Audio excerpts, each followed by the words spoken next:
అంతకుముందు పెద్ద మనిషి అన్నాడు 15 నిమిషాలు సమయం ఇస్తేనంట, 15 నిమిషాలు పోలీసులను పక్కన పెడితేనంట ఆయన ప్రతాపం ఏందో చూపుతాడంట. 15 నిమిషాలు కాదు, గంట టైం ఇస్తాం, నెల టైం ఇస్తాం, సంవత్సరం టైం ఇస్తాం. ఏం చేస్తావు వచ్చేసి చూపెట్టు, ఏం చేస్తావు చెయ్యి. మేమేమైనా గాజులు కొడుకొని కూర్చున్నాం అనుకుంటున్నావా? మేమేమైనా గాజులు కొడుకొని కూర్చున్నామా? చూడండి, ఇది హెచ్చరిక కాదు. ఆ కాలం పోయింది. ఒకరినొకరి మీద దాడి చేసుకోవడం, రాజ్యాలు ఆక్రమించడం, రాజ్యాలని ఆక్రమించుకొని వాళ్ళ ధర్మపత్రులను అనుభవించే దినం పోయింది. ఇది టెక్నాలజీ జనరేషన్, ఇది కంప్యూటర్ కాలం. ఏ మూలాన ఏమి జరుగుతుందో ఒక్క సెకండ్ల ప్రపంచం అంతా చూస్తుంది. ఆనాటి ఉగ్రవాద ప్రేరేపిత కాలం అంతా అయిపోయింది. ఇప్పుడు వచ్చిన కాలం ఏంటంటే అందరం కలిసిమెలిసి బ్రతకాలి, అందరూ కలిసికట్టుగా జీవించాలి. దానికి ఎప్పుడైనా ఎక్కడైనా ప్రపంచ నలుమూలల్లో సనాతనుడు అనేవాడు ముందుగా ఉంటాడు. మేమందరినీ కలుపుకొని జీవిస్తాం, కలుపుకొనే బ్రతుకుతాం. కానీ ఈ పిచ్చి పిచ్చి స్టేట్మెంట్ మాత్రం ఇవ్వకండి. అది ఏ మతం వాళ్ళైనా పర్వాలేదు, క్రైస్తవమైన పర్వాలేదు, మహమ్మదీయమైన పర్వాలేదు, హిందూ ధర్మమైనా పర్వాలేదు. ఏమిటి నాకు అవకాశం వస్తే మిమ్మల్ని వేసి పాడేస్తాం, మేమే బ్రతకాలి, మేమే జీవించాలి, మేమే ఉండాలి, మేము మాత్రమే బ్రతకాలని మాత్రం మాట్లాడకండి. ఎందుకోసం అంటే ప్రకృతికి ఒక ధర్మశాస్త్రం ఉన్నది, ప్రకృతికి ఒక న్యాయస్థానం ఉన్నది, యూనివర్సల్ లా సిస్టమ్ ఉంది. ఏమిటో తెలుసా? నా అన్నవాడెవడు కూడా చరిత్రలో మిగలలేదు, నేనే ఉండాలనుకున్న వాడెవడు కూడా బాగుపడ్డట్ల చరిత్ర లేదు. ఎందుకోసం అంటే మా రామాయణం ఒక ఆదర్శం. రామాయణంలో రాముడు అందరూ కావాలన్నాడు, రావణుడు నేనే ఉండాలన్నాడు. నేనే ఉండాలనుకున్నవాడు పోయాడు, అందరు ఉండాలనుకున్నవాడు మిగిలిపోయాడు. మహాభారతంలో కూడా అదే జరిగింది. పాండవులు ధర్మంగా ఉన్నారు, కౌరవులు అధర్మంగా ఉన్నారు. అధర్మంగా ఉన్నవాడు ఎవడు కూడా మిగలలేదు, ధర్మంగా ఉన్నవాడే మిగిలిపోయాడు. మా సనాతనులకు ఇది వెన్నతో పెట్టిన విద్య. లక్షల సంవత్సరాల నుంచి మా ఋషులు, మా గురువులు, మా పీఠాధిపతులు మాకు ఇది నేర్పుతున్నారు. ఏమని?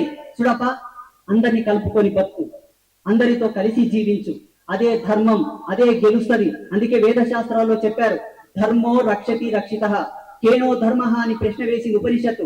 దానికి సమాధానం ఏంటో తెలుసా? సమస్త జీవరాశులని కలుపుకొని బ్రతుకు, అది ఏ ధర్మం. అప్పుడే ధర్మాన్ని నువ్వు ఆచరించినట్లు ఆ ధర్మం నేను కాపాడుతుందని మా హిందువులకు చెప్పారు. కాబట్టి మిమ్మల్ని కూడా ఆదరించాం, మిమ్మల్ని కూడా కలుపుకొని జీవిస్తున్నాం. ఇప్పటికీ మాకు ఇబ్బంది లేదు, కలిసిమెలిసి బ్రతుకుదాం, కలిసిమెలిసి జీవిద్దాం. ఒకరి మీద ఒకరికి దాడి చేసుకుంటే ఏమొస్తుందండి? మొన్న ఇరాన్ మీద బాంబులేసిరి, ఏం మిగిలే?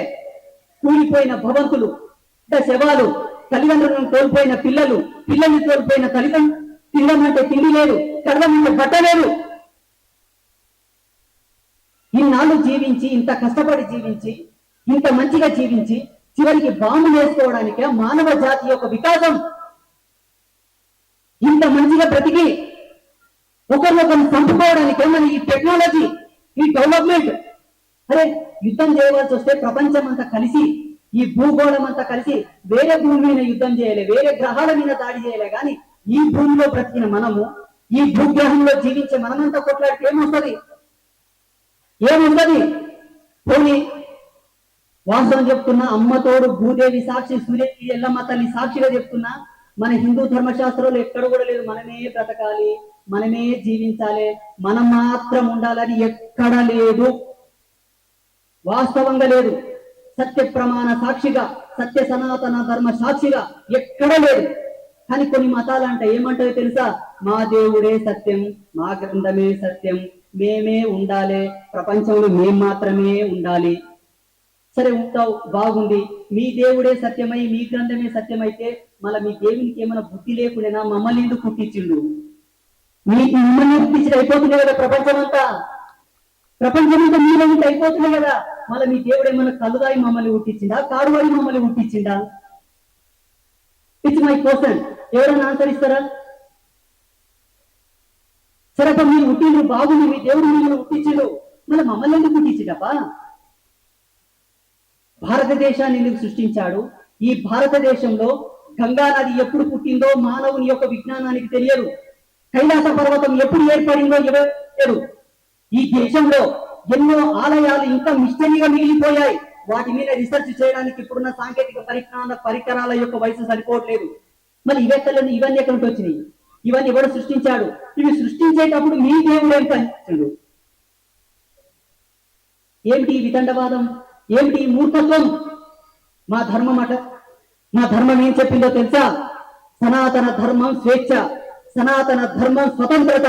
అందుకే ఇంతమంది దేవుళ్ళు, ఇన్ని సాంప్రదాయాలు, ఇన్ని పంథాలు, ఇన్ని పరంపరలు, ఇన్ని పీఠాలు, ఇన్ని మఠాలు ఎన్ని ఉన్నాయి, ఇన్ని రాగలిగాయి అంటే కేవలం మన ధర్మం ఫ్రీడమ్ ఇచ్చింది, స్వేచ్ఛనిచ్చింది, స్వతంత్రతనిచ్చింది.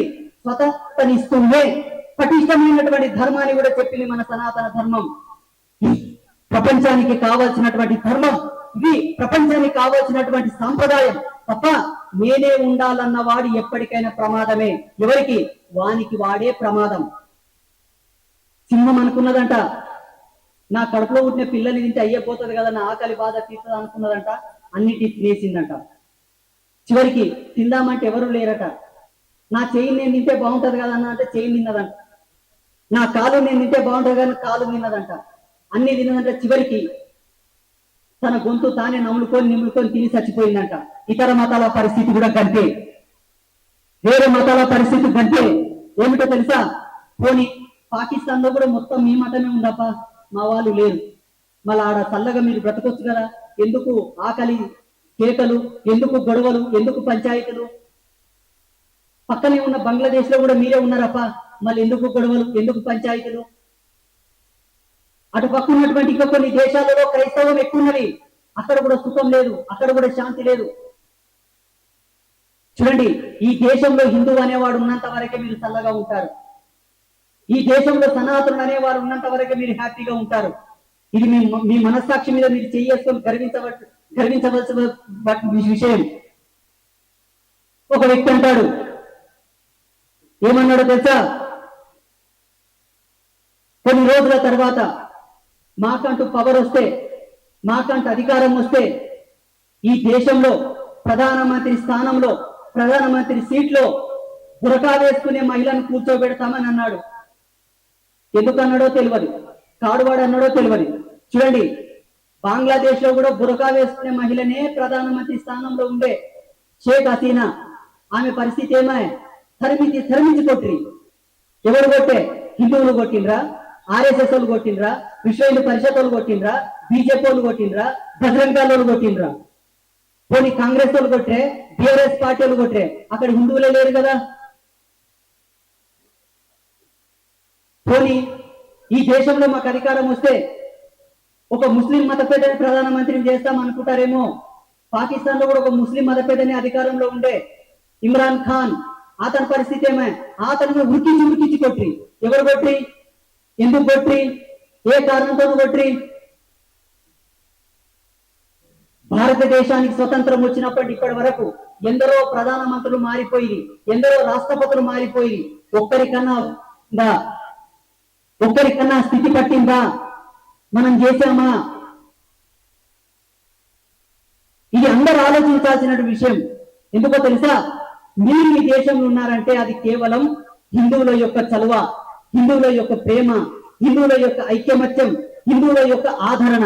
ఇది మీరందరూ అలుసుగా తీసుకోకుండా మీరందరూ కలిసికట్టుగా జీవించినంత వరకు మేము కూడా మిమ్మల్ని కలుపుకొని జీవిస్తాం, కలిసికట్టుగా జీవిస్తాం. అంతే తప్ప పుల్లలు పెట్టే పంచాయతీ చేస్తే, పుల్లలు పెట్టే మాట్లాడితే, పనికి మాలిన స్టేట్మెంట్లు ఇస్తే ఈ దేశంలో మొట్టమొదటిసారిగా పడాల్సింది మేము కాదు.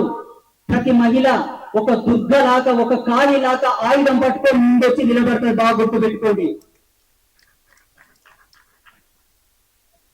ఈ విషయాలని చెప్పడానికి కారణం ఏంటంటే, ఎన్నో విషయాలు మా దృష్టికి వస్తున్నాయి. ఈ మధ్యలో ఎన్నో విషయాలు వస్తున్నాయి మా దృష్టికి. మేమేమనుకుంటామంటే, ఎందుకు ఈ పంచాయతీలు? మంచిగా కష్టం చేసుకొని అందరూ కలిసిమెలిసి జీవిస్తే అయ్యేపోతుంది కదా, కొట్టుకొని వస్తే ఏమొస్తుందని మేము ఆలోచన చేస్తుంటే అవతల అట్లా ఆలోచన చేస్తలేరు. ఏమని ఆలోచన చేస్తారంటే, మాకెక్కడ ఛాన్స్ వస్తుంది, హిందువులను ఎక్కడ వేసి పాడేద్దాం, హిందువులను ఎక్కడ మైనారిటీ చేద్దాం, మేము ఎక్కడ ముందుకొద్దామని ఆలోచన చేస్తున్నారు. ఇది మంచి ఉద్దేశం కాదు, మీరందరూ ఆలోచించాలి. ఇంకొక విషయం ఏంటంటే, ఇక్కడ ఉన్న వాళ్ళందరూ నా హిందువులు, నా సనాతనులు కాబట్టి మీ అందరికి కూడా ఒక మాట చెప్తున్నాను. చూడండి, మాలాంటి వాళ్ళు ఎవరైనా మాట్లాడితే తప్పకుండా మీరు తప్పర్థం చేసుకోవద్దు.